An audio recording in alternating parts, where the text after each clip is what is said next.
যেই স্বামী বেশি রাগ করে ওই স্বামীর ভিতরে বেশি পরিমাণে মায়া।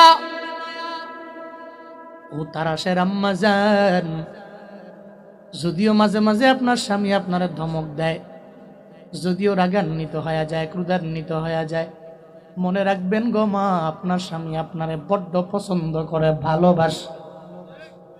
আপনি এটা মনে করবেন না একবার ধমক দিলে আপনারে তাড়াইয়া দিল, এমন না। মাঝে মাঝে ধমক দিবে, আবার মাঝে মাঝে আদরও করবে, স্নেহের ডাকও দিয়া দিবে। ও বান্দারা, দেখবেন যে এই মানুষগুলোর ভিতরে অনেক পরিমাণে রাগ এসে যায়, ওই মানুষটাও দেখবেন মাঝে মাঝে দয়ালু হয়ে চোখের পানি ফেলায় কান্না করে।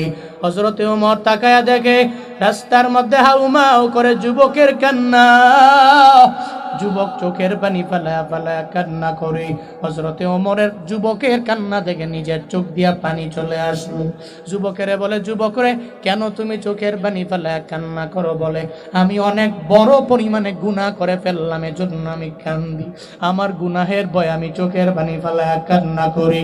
এটা বলার পরে ওমর বলে, তুমি বলো না কি গুনাহ করলা, আমারে জানায়া দাও। যুবক ওমরের বলতে চায় না। হযরতে ওমর চোখের পানি মুছতে মুছতে মুছতে আমার মায়ার নবীর সামনে রওনা।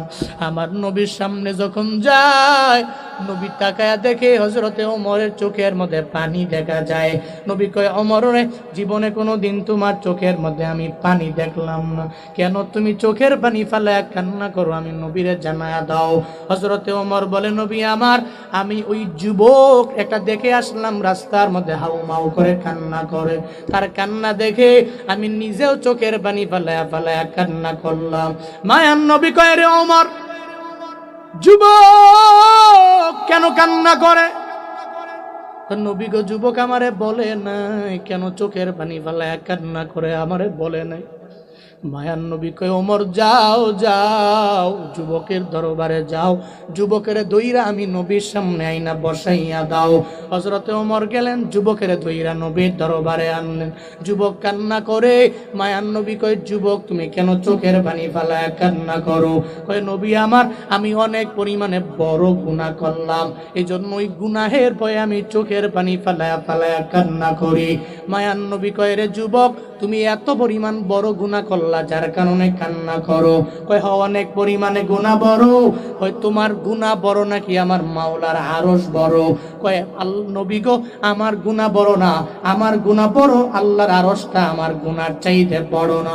আমার মায়ার নবী কয়, যুবক, তোমার গুনাহ বড় নাকি আমার মাওলার কুরসিটা বড়? কয়, নবী গো, আমার গুনাহ বড়, আল্লাহ তাআলা যেই কুরসির মধ্যে বসে ওই কুরসিটা বড় না। তাহলে তুমি কি গুনাহ করলাম? শিরকের গুনাহের মধ্যে লিপ্ত হলা কিনা, অথবা তুমি কোনো কুফরি করলা কিনা, অথবা কাউরে মেরে ফেললা কিনা? যুবক জানায়া দেয়, নবী আমার, আমি কাউরে মারি নাই, আমি কাউরে হত্যাও করি নাই গো নবী আমার, আমি কারো মনের মধ্যেও আঘাত দেই নাই গো পয়গম্বর। তবে আমি কি করেছি জানেন? আমি যখন কোনো লাশ কবরের মধ্যে দাফন করা হয়, আমি কবরটা খনন করে ওই কবর থেকে লাশের কাফনটা চুরি করে আইনা বাজারে নিয়ে যাই, এটা আমি বিক্রি করি, এটা আমার কন্টিনিউ ওয়ার্ক, আমি এভাবে জীবিকা নির্বাহ করি। একদিন আমি গত 4-5 দিন আগে একটা কবরের মধ্যে যখন যাই, মাটি সরে যখন কবরের মধ্যে আমি ঢুকে গেলাম, আমি ঢুকার পরে দেখি ওই কবরের মধ্যে একটা যুবতীর লাশ দেখা যায়। শয়তানের ধোঁকায় পড়ে গেলাম। আমি মনে মনে ভাবলাম, কাফনটা চুরি করার পরে এই মহিলাটার সাথে জেনা করতে পারলে দুনিয়ার কেউ আমারে দেখবে না। আমি ওই কবরের মধ্যে ওই মহিলার লাশ থেকে কাফনটাকে বের করেছি। আমি কবরের মধ্যে ওই মহিলার সাথে জেনা করেছি। ও পয়গম্বর, জেনা করার পরে যখন আমি উঠবো, কাফনটা নিয়ে কবর থেকে যখন বের হয়ে আসবো, আমি যখন মাটি চাপা দিয়ে চলে আসবো, এমন একটা সময় যখন হয়ে গেল, কে যেন গায়েব থেকে আওয়াজ দেয়, একটা অদৃশ্য থেকে সাউন্ড আমি পেয়ে গেলাম। আমারে ডেকে বলে, রে যুবক, তোর কি ঘরের মধ্যে মাও নাই? তোর কি ঘরের মধ্যে বোনও নাই? তোর কি কেউ নাই যার জন্য বিন্দু মাত্র মায়াও তোর মনের মধ্যে নাই? আমার এলাকার লোকেরা, আমার মা বাবা পরিবার আমারে কষ্ট করে করে করে এই কবরের মধ্যে আমারে শুয়ে দিয়া গেল, এদের চোখের মধ্যে পানির অভাব নাই। এরা আমারে গোসল করাইয়া, জীবনের শেষ গোসল দিয়া কাফন পরাইয়া এরপরে দাফন কাজ সম্পাদন করে এরা চলে গেল। ও যুবক রে, তুই আমার সাথে জেনার কাজের মধ্যে লিপ্ত হয়ে গেলা, আবার আমার অপবিত্র বানাইয়া যুবক তুই কোন দিকে রওনা হয়ে যাও। ওই নবীর দরবারে বলে, হুজুর আমি যখন উঠবো বাপ, আমারে বারবার ওই মহিলাটা আমারে বলতে লাগলো, মনে হয় একটা গায়েব থেকে আমি আওয়াজটা আমার কানের মধ্যে বেজে উঠলো মনে হয়। ওই মহিলা ডেকে বলে, ওরে যুবক, এই কবরের মধ্যে কি তোর আশা লাগবে না? একদিন এই কবরের মধ্যে তোরও আশা লাগবে। ওদিন যদি তোর সাথে কেউ অন্যায় করে তোর কাফনটাকে চুরি কইরা নিয়ে যায়, ওদিন তো চোখের পানি ফেলে কান্না করলেও না হবে না। যুবকরে, কবরে কি আসবি না? একদিন কি তোর কবরের মধ্যে যাওয়া লাগবে না? হুজুর আমি এই কথা শোনার পরে এতদিন হয়ে গেল আমার পেটের মধ্যে আমি খাবার দিতে পারি না, আমি খাবারে বসতেও পারি না। কেন যেন মনে হয় মহিলাটা বারবার আমারে ডাক দেয়। একটা পর্যায়ে আমি যখন চিন্তা ভাবনা করলাম আমারও কবরের মধ্যে যাওয়া লাগবে, একদিন আমারও মরণ হবে, আমারও কবরের মধ্যে যাওয়া লাগবে। এই চিন্তা যখন আমার অন্তরে ঢুকলো, আমি মনে মনে ভাবলাম জীবনে আমি কাফন চুরি করার জন্য কবরের মধ্যে যাব না। আমি হাউমাউ করে চোখের পানি ফালা কান্না করতে লাগলাম।